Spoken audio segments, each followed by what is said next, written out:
Hello there, welcome to AWS Tech Guide session. Today we will learn JFrog Artifactory integration with Jenkins. So our today's agenda is what is JFrog? Create JFrog cloud account, which is free trial account. We will be creating one.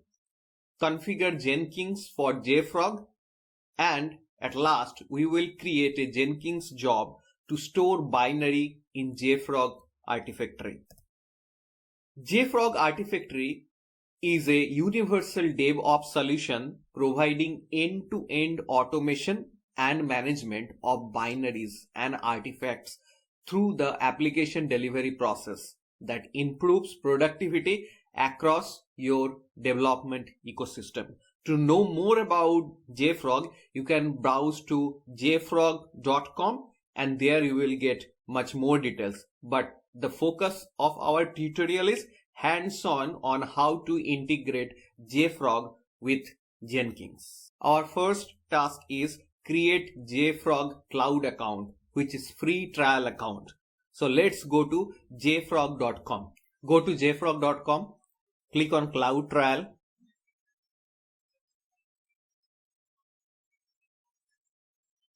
Scroll down. Select AWS. You can select Google Cloud or Microsoft Azure as well, but I'm selecting AWS. Select region and fill up this online form. Add your username, password, server name, and click on submit. After submit, it will send you one email to your email ID given with admin username and a given password. So you have to log in with your password and change the password here. You can create the repository just by selecting, I'm selecting Maven here, click next.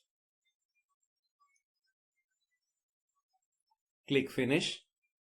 And we are logged in into the JFrog platform. Click on the artifact. And as you see, this is the portal where artifacts are stored. Now our next task is configure Jenkins for JFrog. So let's go to Jenkins portal. I'm already logged into my Jenkins portal. Let's go to manage Jenkins because we have to install one plugin for JFrog. The plugin name is Artifactory.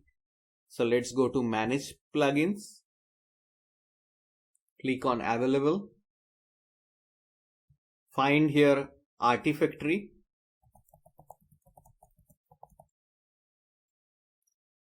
Click here and click on download now and install. After restart, click on restart.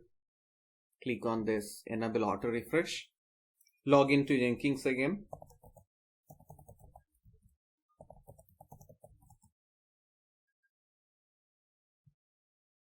Go back to Jenkins dashboard and disable this auto refresh. Now go to manage Jenkins again.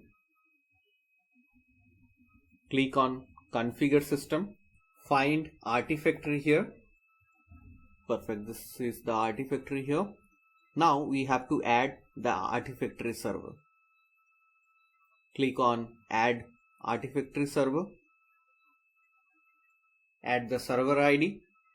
I'm adding the server ID as Artifactory.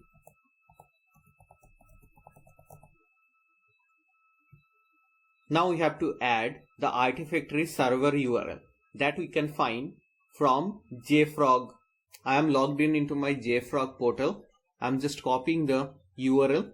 Go back to Jenkins and paste it here. Add username here.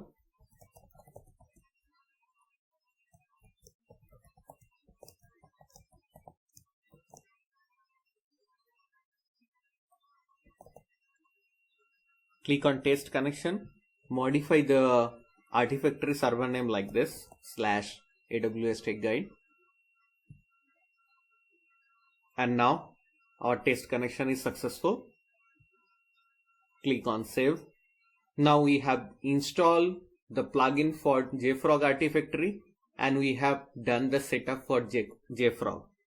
Now our next task is create a Jenkins job to store the binary in JFrog Artifactory. So let's click on new item store artifact, click Maven project, click OK.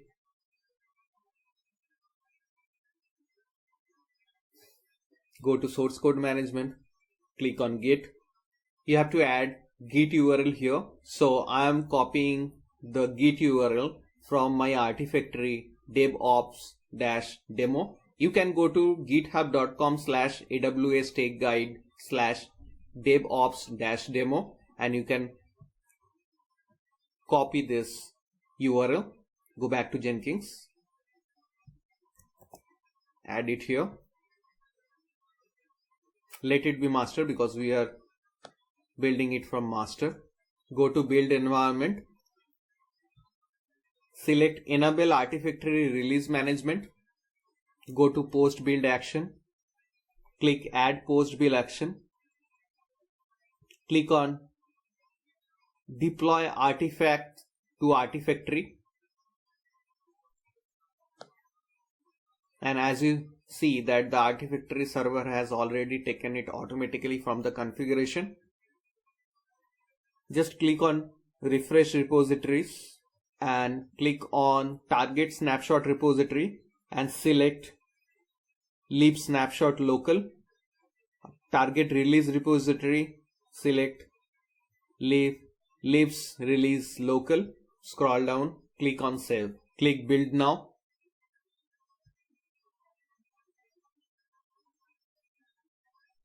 Click on the build number. Go to console output.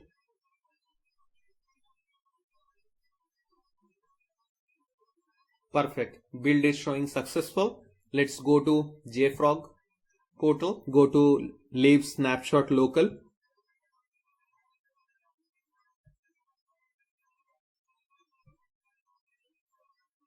And as you see that it has stored our binary here.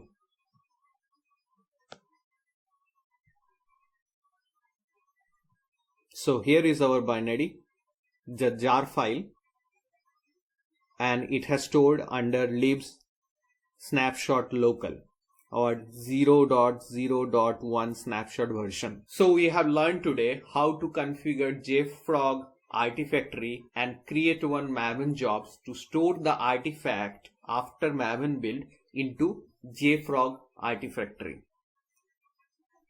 Thank you for watching this tutorial. If you have any query, please feel free to comment on this video. See you in the next lecture.